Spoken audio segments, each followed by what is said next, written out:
Hi, it's Amy Jo from paperandspool.com with my December Daily Day 1 today. So I'm just going to show you what I have down here for the day in my foundation pages. So I have kind of this transparency page as a bit of a cover page because I find that this first page sometimes gets smushed as you're working on the album throughout the year. And I had down this Let the Holiday Festivities Begin card with the number 1 and a piece from the Snowflake collection. And then I have on the back, you can see I have a little bit printed already for day 2, but we'll get to that later. So I'm actually going to take that out because I'm going to show you here what I have printed for photos. So I have a photo of us getting our Christmas tree all together, and then my son and my husband bringing it into the house. And this is what I'm planning to use for my day 1 layout here. And I also pulled out this silk screen. I'm pretty sure this is an Ali silk screen from years ago. I'm not really sure anymore what year it was from or when I got it or with what kit, but I'm planning on using some of this Jane Davenport gesso, I'm not sure. The internet seems pretty split on how to pronounce that. But I'm going to use some of this gesso to kind of party up my number 1 here and make it a little bit more crafty. And I don't think I'm going to be using this piece. So I'm just going to get my album out of the way. Also, because of the photograph that I have here, I'm going to switch out the page protector as well. So I'm going to be using this one with the 4x6 bottom and the 2x3x4 instead of this 3x4 one. So I'm just going to swap some things. And this is why I like doing foundation pages, but I feel that you have to be flexible with doing foundation pages. Because if what you have down for your foundation isn't going to work for you, you need to get rid of it right away. And you need to not get too tied to this idea of, well, I got it ready, I have to use it. So like you can see here, I'm just taking it right out and I'm not going to use what I had down. That's okay. And for me, that's just the way that I roll. I'm usually pretty flexible with this kind of thing.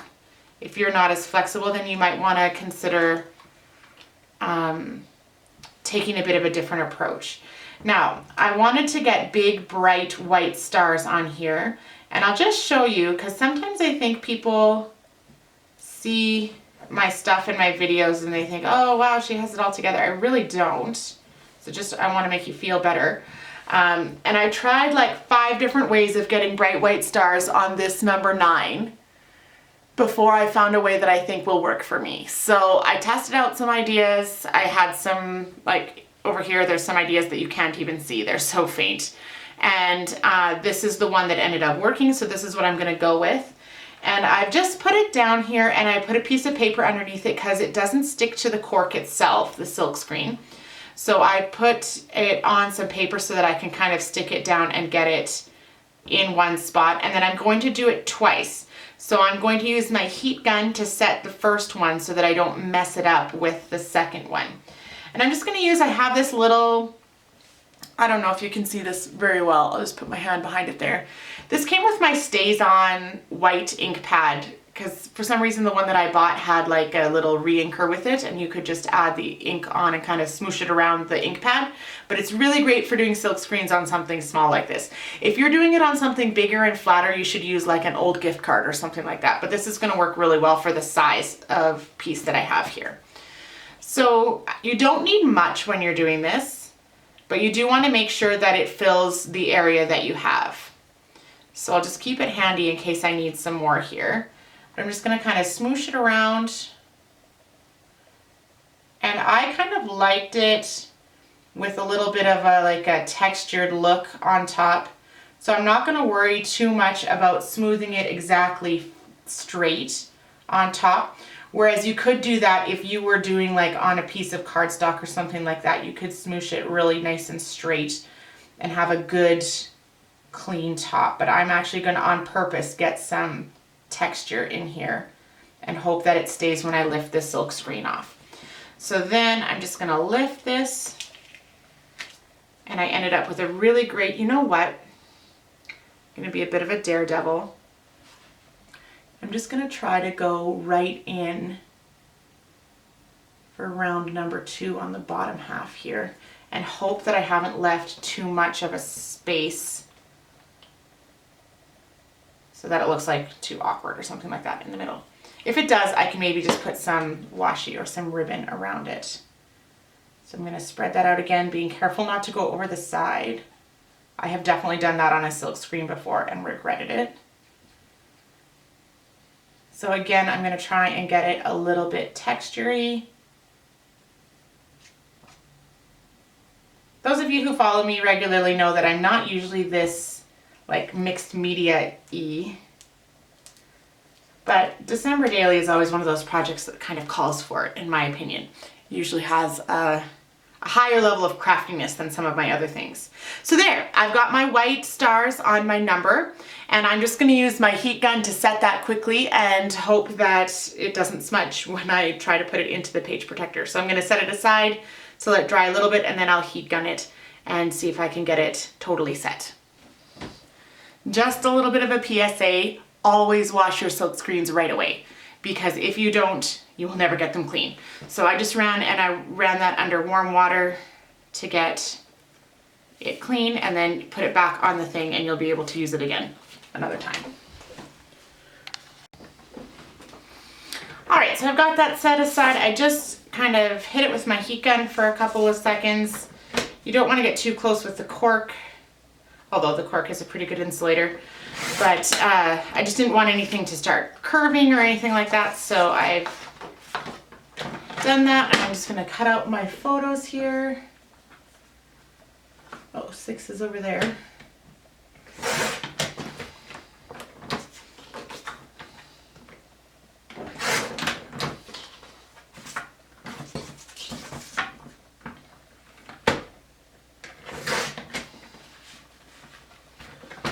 One of the things I always do at the beginning of this project before everything starts kicking off is change the blades on my paper cutter, turn the strip around so that I've got a brand new spot so that I'm getting really nice clean cuts on everything, because that is just what makes me happy.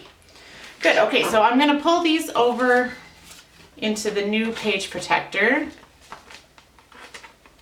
So I've got let the holiday festivities begin, and then that photo there, this guy down here. And what I'm going to do is I'm probably going to, actually maybe I should swap it. No, this side's all right. I might just attach this on the outside of the page protector here, kind of just sticking out a little bit. I don't want it to stick out too much because I don't want it to break, but I also kind of want to give these photos a little bit of breathing room, so I don't want them to be too close together. And then with this, it's ending up, I wanted to add a little bit of color into this. So I'm gonna take, I have some washi here. So this washi tape I got from Anthropologie. It's part of the Nutcracker Rifle Paper Company collaboration with Anthropologie. And it's so cute. I love it so much.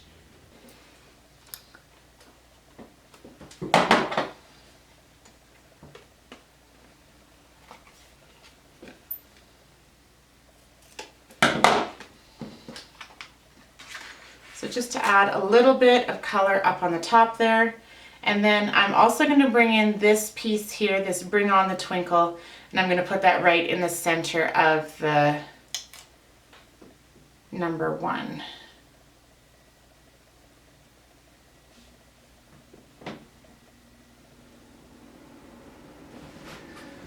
So for a big embellishment like this, I always like to use the red line tape. I know I have more of this around here somewhere, but I can't find it at the moment. So I'm just going to add the tape on the back of the 1.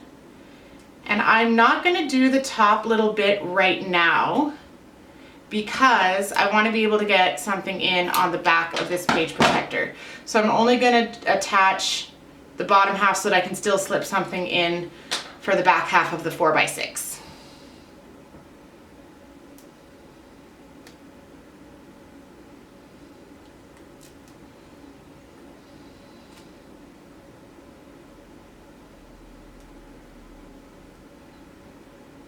actually kind of like this a little bit more.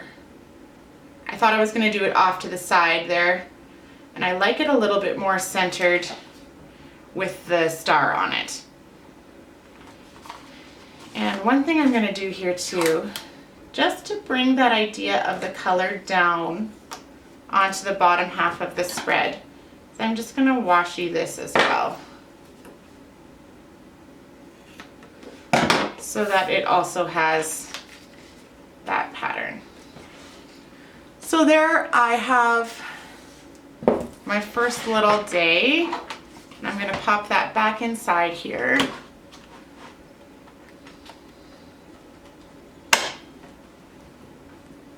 Now, as I said before, I will talk quickly about what you see here. I have down already some stuff for day 2. I set up my tree quite early because I had a week off towards the middle of November, so I got it set up then. And so I've had these pictures printed for a while, and they're ready to go. But you'll notice I haven't put anything together. I have some embellishments that I'm planning on using, but it's not actually in yet. And so I will be working on that tomorrow, telling the story of our trees. But I also have, okay, this is where you find out how Christmas crazy I am. I have 2 other trees in the house too, so I'm probably going to include some photos of them maybe on this side or something like that. This is just the mom tree, the tree that I get to choose every ornament that goes on it. So we also have the family tree, and then my son has a tree in his room this year for the first time. So I want to be telling some of those stories on day 2, and I'll be using those photos to do it, but I won't be doing that right now. So thanks for joining me for day 1. I'll just flip back quickly to this one here and show you one more time. Just a nice, easy little day 1 to kind of kick off the month. And I'm super excited to be sharing these videos with you. I'm hoping to upload every day or every couple of days and keep up with that. We'll see how it goes. I hope that it goes well, but you know how life in December can be. Thanks for joining me today. See you tomorrow.